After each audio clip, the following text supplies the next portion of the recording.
Dalam nama Bapa dan Putra dan Roh Kudus. Amin. Tuhan bersamamu dan bersama rohmu. Inilah Injil suci Yesus Kristus menurut Santo Lukas bab 9 ayat 19 sampai dengan 22. Dimuliakanlah Tuhan. Jawab mereka, Yohanes Pembaptis. Ada juga yang mengatakan Elia. Ada pula yang mengatakan bahwa seorang dari nabi-nabi dahulu telah bangkit. Yesus bertanya kepada mereka, menurut kamu siapakah aku ini? Jawab Petrus, Mesias dari Allah. Lalu Yesus melarang mereka dengan keras supaya mereka jangan memberitahukan hal itu kepada siapapun. Dan Yesus berkata, Anak manusia harus menanggung banyak penderitaan dan ditolak oleh tua-tua, imam-imam kepala, dan ahli-ahli Taurat, lalu dibunuh dan dibangkitkan pada hari ketiga. Demikianlah Injil Tuhan. Terpujilah Kristus.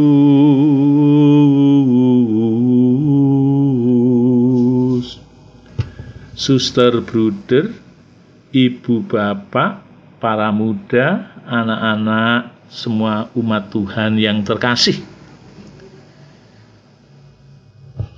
Orang tidak bisa memilih dan hanya bisa menerima begitu saja.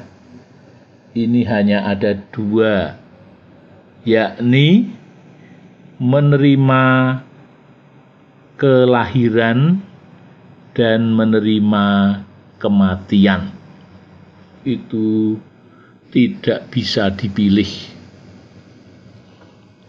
Saya lahir di Bantul, bukan lahir di New York.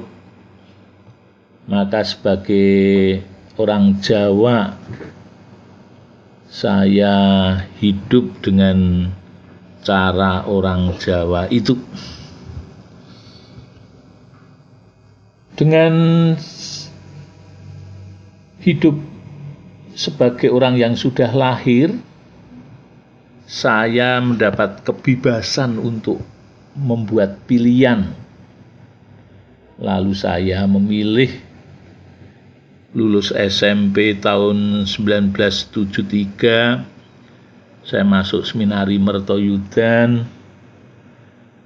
dan akhirnya jadi Romo setelah belajar 11 tahun.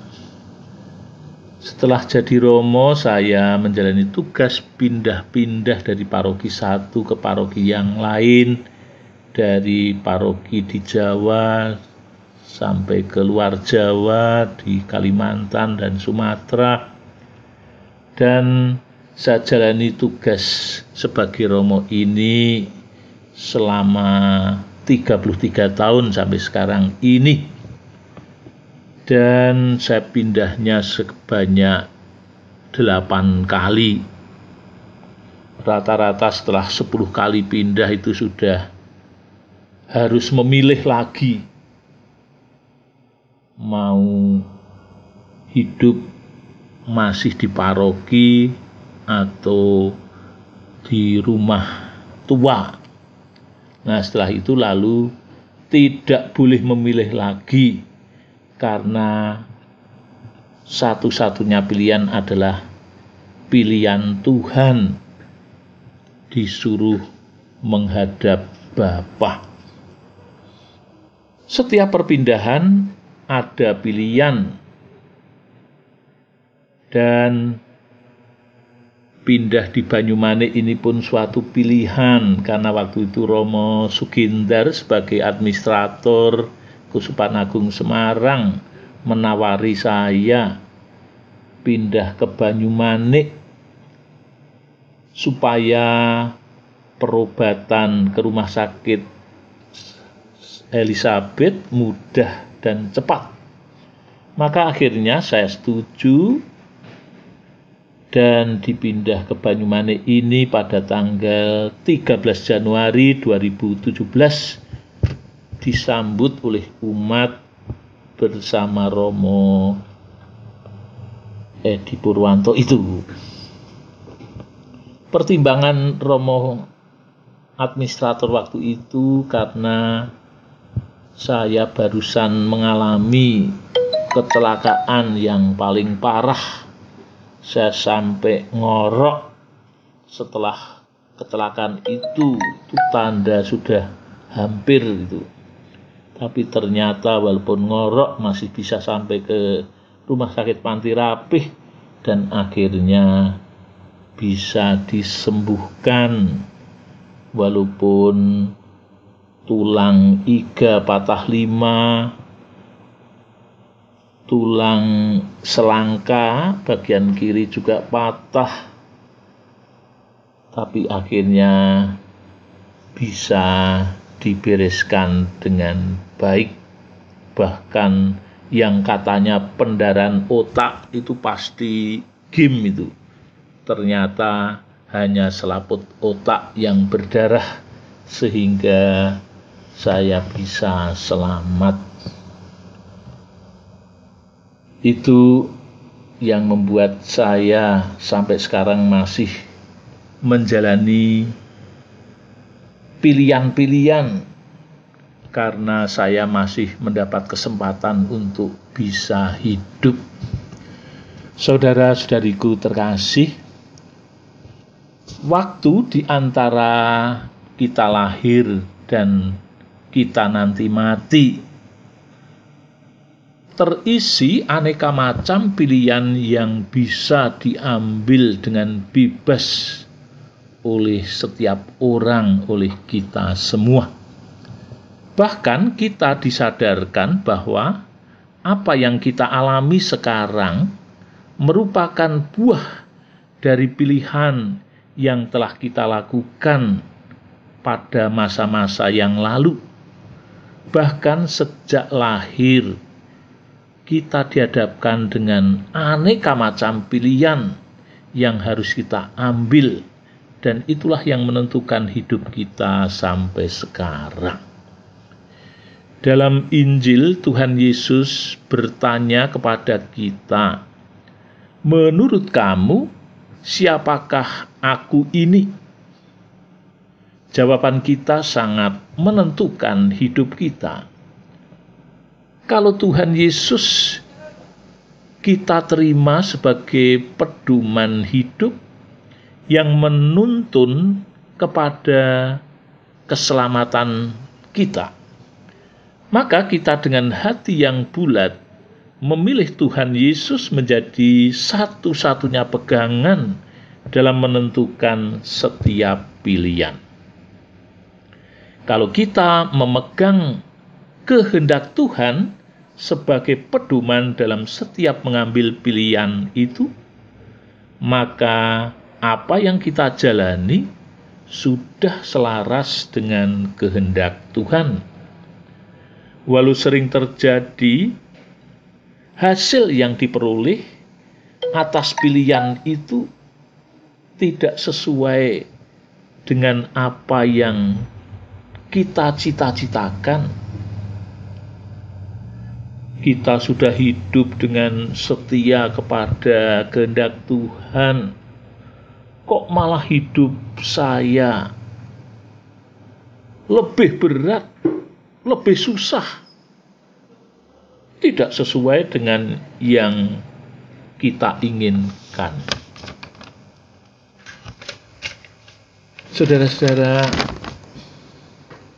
saya sendiri kadang terbersit di dalam benak saya begini, kalau saya jadi Romo, ya jadi Romo yang lumayan, syukur jadi vikep. Nah itu faktanya beda, nyatanya saya hanya jadi romo pembantu atau vikaris. Ya memang saya selama 13 tahun sampai sekarang ini menjadi romo vikaris atau romo pembantu. Berpindah-pindah tempat itu romo pembantu. 20 tahun saya jadi romo kepala, sekarang jadi romo pembantu.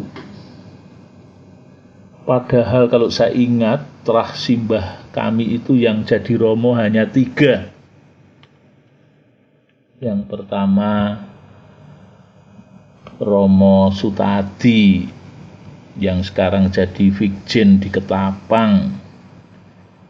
Yang kedua itu Monsinyur Adrianus Sunarko yang jadi uskup di Pangkal Pinang. Yang ketiga saya. Lah kok saya jadi romo, sudah jadi romo pembantu, malah jadi rerasanan banyak umat. Saya jadi malu sendiri nih. Kalau saya tidak menyadari pedoman utama bahwa Tuhanlah yang memanggil, saya spontan merasa malu dan ngenes. Untung Tuhan Yesus yang memanggil. Itu pedoman yang saya pegang. Saudara-saudara, kita masing-masing hidup dalam realita kehidupan kita, dan kita menghadapi pilihan-pilihan. Setiap kali kita mengambil pilihan, juga kita mendapat buahnya atas pilihan itu. Yang pilihannya mengambil hidup dalam pernikahan. Jangan kaget kalau apa yang digambarkan dalam benak tidak sesuai dengan kenyataan yang dijalani dalam kehidupan keluarganya. Yang mengambil langkah kehidupan tidak menikah, jomblo, hidupnya pun sesuai dengan kenyataan yang dihadapi, tidak seperti yang diinginkannya. Itu sangat mudah terjadi. Dalam hal ini, hidup kita ini menjadi berkat atau kutuk tergantung dengan apa yang dipegang di hatinya.